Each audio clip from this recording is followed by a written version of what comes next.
Dr. Shabir, welcome to Let the Quran Speak. My pleasure to be on. I want to talk about the joys of Ramadan because, when I was in high school, I remember my classmate knowing that it was Ramadan, and she turned to me and she had this kind of look of shock on her face, and she said, "Why would your God impose this sort of torment on you, this punishment?"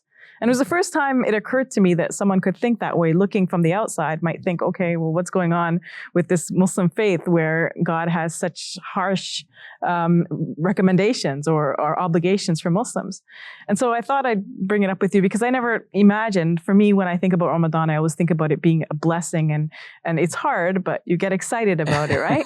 But then a non-Muslim might look and say, what is going on here, right? Yeah. It's almost like looking at a person eating hot chilies, and the person, is eating it and he's sweating and tears are coming out of his eyes. And you're saying, this poor guy, he look at him, and then he finishes the one plate and he asks, can I have another? Yeah. Because what looks to us to be a torture and punishment is actually joy for the other person. Mm-hmm. But it's a good topic for us to discuss because some average Muslims without any theological training may get the impression that God is like a taskmaster who is giving us these hard tasks to complete, and only if we are successful then we get saved. Otherwise he'll punish us for failing on these hard tasks. Mm-hmm. But no, theologically in Islam, that's not how we think of God. In fact, our Muslim scholars do stress that when God prohibits us from doing something is because that thing would have been harmful to us, at least spiritually. And that's why he's prohibiting it, so that we do not cause ourselves spiritual harm. And the flip side of that is that if God commands us to do something, he gives us either prayer or fasting or some other prescription. And these are actually for our spiritual benefits. And if we don't do these things, we might be spiritually harmed. So that's why God is making it imperative for us to do. Like mundane stuff we all know. We all know, like we have physical instincts, so we know we have to eat and drink. Mm-hmm. So nobody has to tell us. God doesn't have to tell us, you better eat and drink.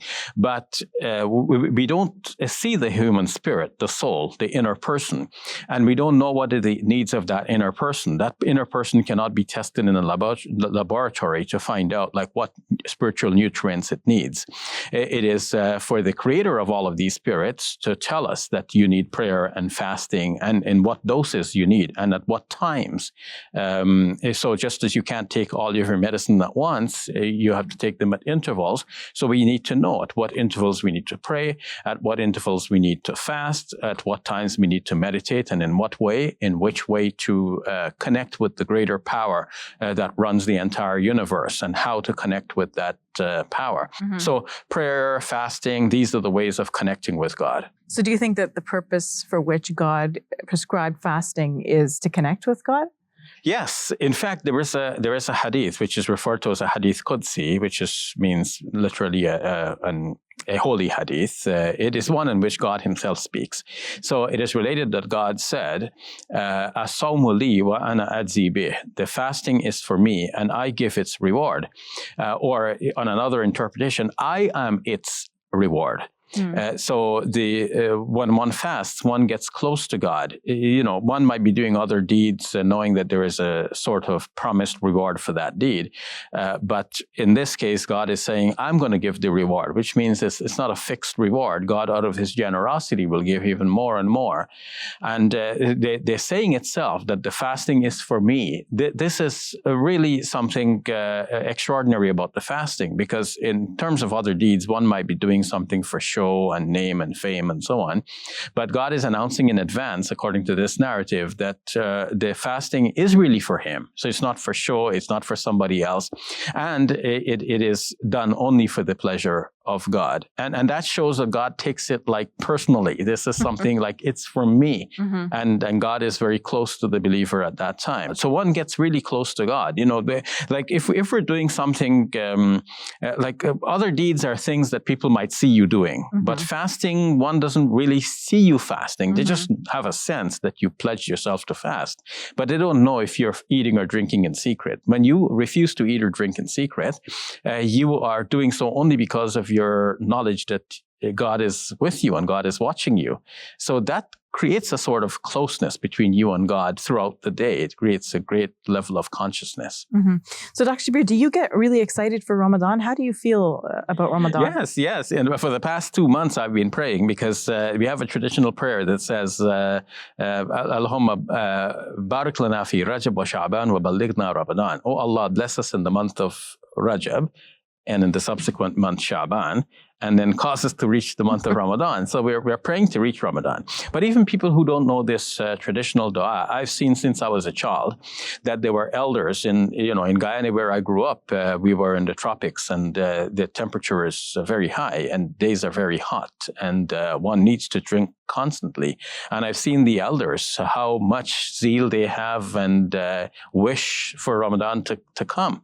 And when it gets to Ramadan, I've seen, people working very hard jobs, and they're still doing the 14-hour fast in that heat.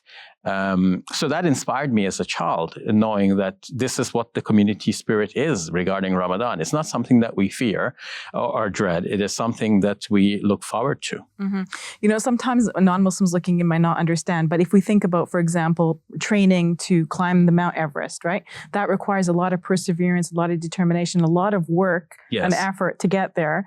And people experience real joy. Right? Exactly. In the process and when they get to the top. That's right, especially when they get to the top. And in fact, the same hadith I mentioned includes the words saying that for the person who is fasting, there are 2 moments of joy. There is the joy that one gets at the time of breaking the fast, and also the joy that one gets at the time of meeting his or her creator. Mm-hmm. So it's like, the fasting process itself is joyful, joy at the end, and the ultimate joy is when we reach the top, when we reach our Creator, glorified and exalted be He. Mm-hmm. So hard things can be good in the end. Yes, and sometimes even necessary. Like, one who is training for the Olympics, he or she has to go through rigors of training and deprivation and so on. One has to, restrict oneself to a proper diet and exercise in order to be able to achieve something. So too with the spiritual act of fasting. Thank you for that, Dr. Shabir. It's been my pleasure. My dear friends, I want to appeal to you to support the important work we're doing this Ramadan. Visit QuranSpeaks.com and click Donate. May God reward you for your generosity, and may you have a blessed Ramadan.